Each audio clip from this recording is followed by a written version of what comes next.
97. Bab 997. Adril tidak akan memberinya kesempatan. Dia langsung berbalik menjadi majikan. Ini adalah master puncak tingkat 8. Tidak perlu segan, juga tidak perlu lembut. Adril segera mengundang Elin dengan antusias untuk naik ke tempat tidur dan melakukan hal-hal tanpa basa-basi. Saat Adril hendak mencium Elin, Elin malah menolak dan berkata dengan tenang, "Nggak tertarik berciuman denganmu." Sialan kamu. Bahkan sudah melakukannya, masih tidak membiarkannya mencium. Adril agak tidak senang. Lalu dia melakukan hubungan intim dengan marah. Tidak bisa dipungkiri, master puncak tingkat 8 memang luar biasa. Seiring dengan semakin dalamnya tingkatan Adril, orang biasa sulit untuk menahan tubuh Adril ini. Hal itu membuatnya semakin tidak menyenangkan saat bermain, harus mempertimbangkan apakah akan melukai pasangannya. Namun, dia tidak ada kekhawatiran sama sekali saat menghadapi Elin. Kekuatannya langsung ditarik hingga mencapai titik penuh. Menggunakan kekuatan penuh dari senjata hebat dan mengeluarkan semuanya. Dan karena Elin juga tidak berpengalaman, dia tidak bisa menahan diri di bawah keahlian yang luar biasa dari Adril. Bagaimanapun, dia juga memiliki kebutuhan sebagai seorang wanita, terutama wanita seusianya. Seiring waktu, Elin semakin menikmati dan terjerat dalam kenikmatan tubuh dan sensasi mempermalukan musuhnya dengan berselingkuh. Dia tidak bisa melepaskan diri. Kedua belah pihak tidak mengecewakan sebagai master puncak. Mereka bertempur selama 2 jam penuh. Akhirnya, dengan raungan rendah dari Adril, ratusan juta pasukan elit meluncur keluar. Menembus penghalang. Menyerang dengan cepat. Lama kemudian, Elin baru melepaskan tangannya yang menggenggam spray. Wajahnya memerah dan napasnya terengah-engah. Mungkin baginya, bertarung dengan master puncak tingkat 8 juga tidak melelahkan seperti sekarang. Tentu juga tidak menyenangkan seperti ini. Adril memang kuat, sekarang bisa berimbang dengan master puncak tingkat 8. Ayah kandung Nando akan datang ke Majaya dalam waktu dekat, tutur Elin. Namun, Elin bisa dengan cepat menenangkan diri dan bersiap untuk membicarakan rencana selanjutnya dengan Adril. Alhasil, saat Elin memalingkan wajahnya dan melihat, dia langsung sedikit tegang. Hanya terlihat ponsel Adril sudah berdering. Adril sedang mengenakan celana sambil berkata, "Maaf, aku harus buru-buru ke pertempuran berikutnya. Nanti kita bicarakan lagi saat senggang." "Pertempuran berikutnya?" tanya Elin. Elin tertegun, tetapi kemudian dia melihat layar ponsel tersebut. Dengan penglihatannya, dia bisa melihat nama seorang wanita di layar ponsel itu. "Zaskia, kamu benar-benar sibuk." "Ya," ucap Elin. Elin tertawa karena marah. "Baru selesai tidur denganku. Sekarang harus buru-buru untuk tidur dengan wanita lain. Kamu mengira kamu adalah gigolo yang melayani pelanggan di mana-mana. Penerjunan nasional, bukan? Jangan melihatku seperti itu. Aku dan wanita ini adalah musuh. Tidak ada hubungan apa-apa dengannya," tutur Adril. Adril mengernyitkan bibirnya. Zaskia adalah seorang tokoh kecil. Dia tidak perlu menjelaskan begitu banyak. Lagi pula, dia dan Elin hanyalah hubungan kerjasama. Tidak ada gunanya berbicara lebih banyak. Perilaku Adril persis seperti pria bajingan. Dia mengenakan jaket dan pergi. "Kelak sering berhubungan ya," ucap Adril. Elin tidak bisa berkata-kata. Setelah Adril pergi, dia bangkit dan membereskan barang-barangnya, lalu berjalan ke jendela. Melihat Adril pergi dengan mobilnya, sepasang mata indahnya berkilauan. Dia bergumam, "Adril, aku harap kamu benar-benar memiliki cara untuk menghadapinya, bagaimanapun." Elin mengingat perkataan Aldo bahwa dia harus hamil anak ayah kandung Nando lagi. Tatapannya menunjukkan ekspresi menyeramkan dan bergumam lagi, "Ayah kandung Nando akan datang." Sementara itu, pada saat bersamaan, Adril si pria bajingan sudah mengendarai mobil menuju sanatorium untuk menghadapi wanita berikutnya. Zaskia. Apakah dia masih ingin memohon?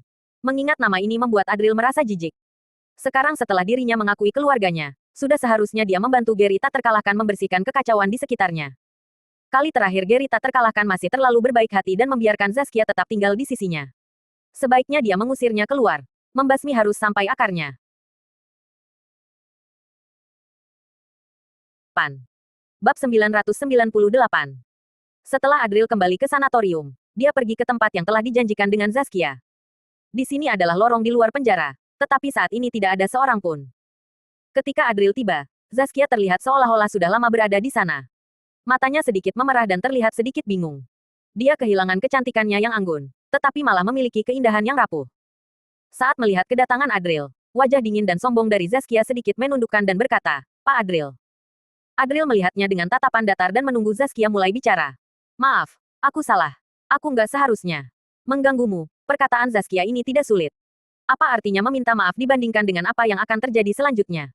"Aku tahu bicaraku nggak ada bukti. Aku bersedia mengganti rugi. Memberi berapapun yang kamu mau. Asalkan kamu lepaskan Junet," kata Zaskia.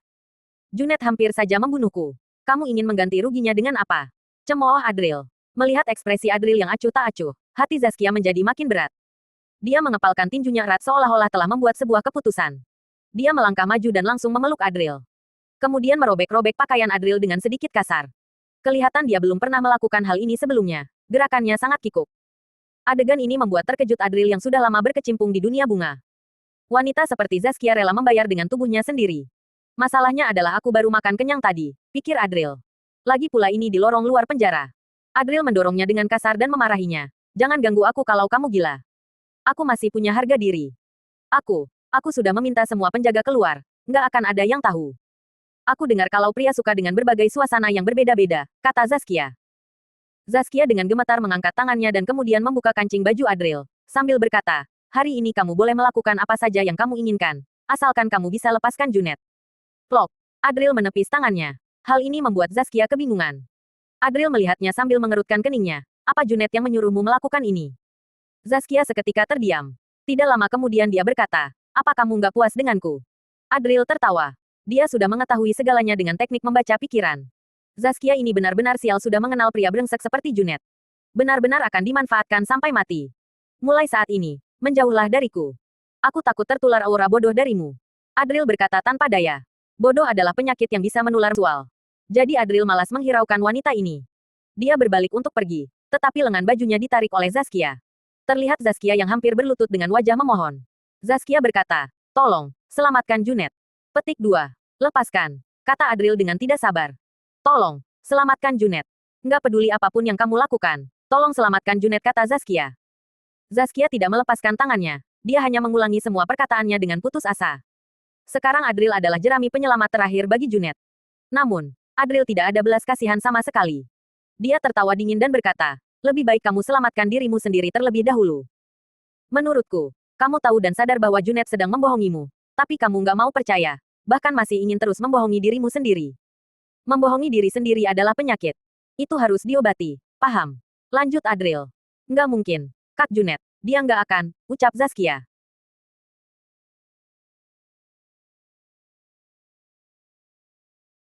Bab 999. Bab 999. Mendengar perkataan itu, bahu Zaskia gemetar, tetapi dia tetap menyangkal. Adril tertawa tak berdaya. Bagaimana mungkin Zaskia tidak ada sedikit ragu terhadap Junet? Pria normal mana yang akan membiarkan wanita yang dicintainya melayani musuhnya sendiri? Namun, Zaskia tetap memilih untuk mempercayainya. Hanya bisa dikatakan bahwa Zaskia masih enggan menghadapi kenyataan dan secara tidak sadar dia memaksa dirinya untuk memilih mempercayainya. Dia tidak bisa menghadapi kenyataan bahwa dia terus dibohongi oleh kekasihnya. Melihat Zaskia yang tidak mau berhenti, sepertinya kalau penyakitnya ini tidak diobati, dia akan terus mengganggunya di masa depan. Adril juga malas berbicara banyak, kemudian dia langsung mengobati penyakit Zaskia. Hal ini tidak diajarkan oleh tabib agung, melainkan Adril belajar sendiri dari pengalamannya yang buruk. Zaskia dibawa oleh Adril keluar ruang tahanan Junet dan berdiri di tempat yang tidak terlihat oleh Junet. Adril berjalan ke sana. Dia dan Junet saling bertatapan di batas pagar, tetapi hanya sekejap saja. Kemudian Junet segera mengalihkan pandangannya, seolah-olah menundukkan kepalanya untuk menunjukkan rasa hormat. Pak Adril, kata Junet. Junet perlahan berlutut di lantai. Meski putut, tetapi dia masih mempertahankan ketenangannya yang teguh. Terlihat sangat berbeda dengan kegelisahan sebelumnya saat berhadapan dengan Zaskia. Selanjutnya, Adril melihatnya sambil tersenyum lembut berkata, wanitamu sangat cantik. Aku sangat puas. Petik 2. Ketika perkataan ini terucap, membuat Zaskia yang berdiri di luar tidak bisa menahan diri untuk mengepal erat tangannya dan tidak tahan untuk keluar menghentikan Adril. Mana ada pria yang bisa tahan dengan penghinaan seperti ini? Tetapi pada saat berikutnya, dia tiba-tiba membeku. Terdengar suara tak berdaya dari Junet. Pak Adril, jangan mengejek. Kamu orang yang pintar. Tentu saja kamu tahu bahwa seorang Zaskia nggak bisa menghinaku, kata Junet. Pada dasarnya, dia hanya alat bagiku untuk menunjukkan niat baikku untukmu. Bagaimana mungkin aku benar-benar menganggapnya sebagai wanitaku? Lanjut Junet. Adril mendengar perkataannya. Lalu dia tersenyum sambil berkata, Zaskia sudah banyak berkorban untukmu. Kamu akan memutuskannya begitu saja. Apa kamu nggak kasihan dengannya? Kasihan? Bagaimana mungkin aku nggak kasihan? Junet menghela napas dan berkata lagi, alat yang begitu berguna dan setia seperti dia benar-benar sangat jarang ditemui. Itu semua berkat aku mendidiknya sejak kecil hingga sekarang. Kedepannya mungkin gak akan bertemu dengan orang sepertinya lagi, kata Junet. Berbicara tentang ini, Junet sedikit tersenyum, lalu menatap Adril sambil berkata, tapi cita-cita seorang pria berada di 4 juru dunia, apa artinya seorang wanita? Dibandingkan dengan itu, kamu yang bersedia datang ke sini, pastinya ingin memberikan kesempatan untukku, katakan apa saja syaratmu, aku gak akan menolaknya. Aku termasuk orang yang rendah dan kotor. Jika digunakan dengan baik, mungkin bisa menciptakan efek yang tak terduga untukmu. Pada saat itu, kamu akan merasa bahwa memaafkan aku hari ini adalah keputusan yang tepat. Tutur Junet. Benar-benar tak terduga, kata Adril. Adril menganggukkan kepalanya dan menatap Junet sebentar lalu berkata, tapi ada satu hal yang kamu salah paham. Dari awal hingga akhir, aku nggak pernah berniat memaafkanmu, lanjut Adril. Junet seketika terkejut dan bingung. Menurutnya kedatangan Adril berarti dia ingin memberikan kesempatan untuknya. Bagaimana mungkin? Namun, saat ini dia tiba-tiba membelalakan matanya karena melihat Zaskia keluar dengan kecewa. Wajah Zaskia begitu pucat seperti kertas dan dia bergumam, Junet, jadi kamu selalu berpikiran seperti ini. Junet terkejut. Kemudian dia melihat Adril yang sedang menonton dengan ekspresi senang di sampingnya. Perasaan tenang sebelumnya mulai tak tertahankan. Dia memegang pagar dan berteriak dengan marah yang memuncak. Adril, kau mempermainkanku. Sialan. Adril tertawa dan berkata, aku hanya bercanda denganmu. Jadi kamu pikir orang yang akan mati sepertimu pantas membuatku membuang waktuku begitu lama. Tapi sepertinya hasilnya cukup baik. Setelah itu dia melihat kedua orang yang ingin menyakitinya sedang berada dalam situasi tegang dan dengan antusias mulai menonton pertunjukan. Zaskia tidak memberikan dirinya jalan keluar, jadi tidak tahu apa yang akan dilakukannya di bawah kegilaannya.